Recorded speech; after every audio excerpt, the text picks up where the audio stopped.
Once we've built up the determination, the conviction that we're definitely going to homeschool our children, one of the questions that many of us as homeschoolers, we ask ourselves is, where should we start? Today on AbiHomeschoolsToo's question and answer session, we're going to be discussing just that. Where do we start when we decide that we're going to homeschool our children?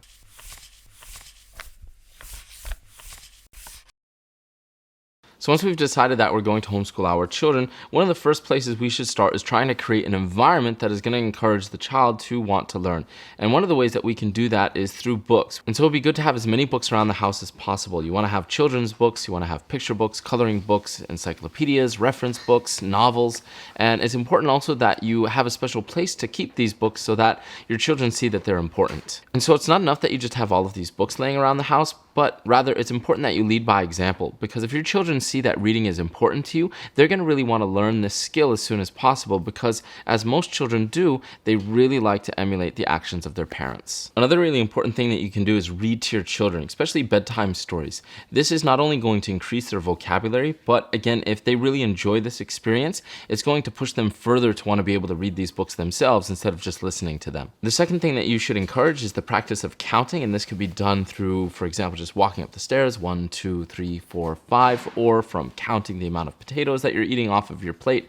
And this is really important because it's going to lay the foundation for any type of mathematical exercise. Another good idea would be to get your children engaged in toys that make them think, such as Legos or Magnetiles or Kinects, because this is going to really work on their critical thinking skills and also might really help them with regards to following instructions. The next thing that you really want to focus on is anything that's going to encourage the child's ability to write in the future. So that might come in the form of coloring, activity books, circling, tracing activities, or just simple art projects. Now, some of you are probably saying, wait a second, I clicked on this link because I wanted to know the exact subjects that I need to start teaching my children in order to start them on their homeschooling experience. And so what I've been talking about is laying the foundation for 3 subjects that are really going to be the foundation of any educational development.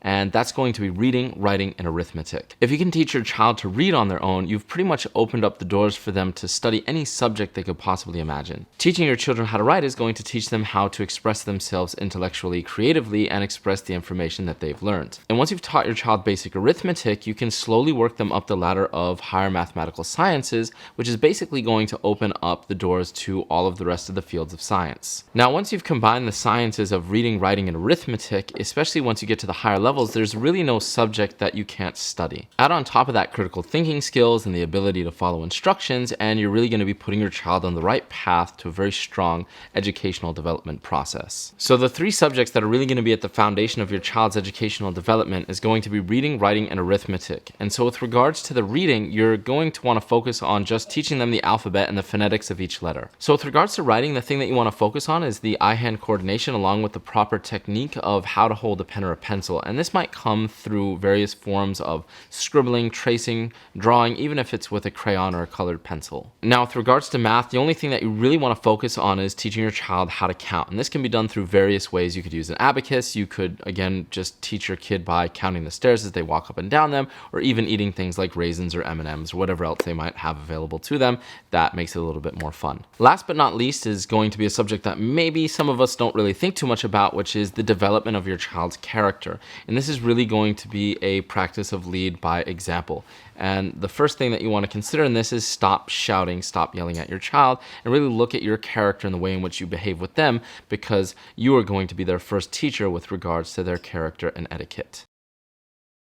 Thanks for stopping by and checking out another episode of AbiHomeschoolsToo's question and answer session, where we try to answer your questions about your homeschooling experience. If this is your first time, we'd love to have you subscribe. You can also check us out on Facebook, Twitter, and Instagram. We're here every Mondays with general advice for homeschoolers, followed by Fridays where we have our Q&A sessions. Again, if this is your first time, we'd love to have you subscribe.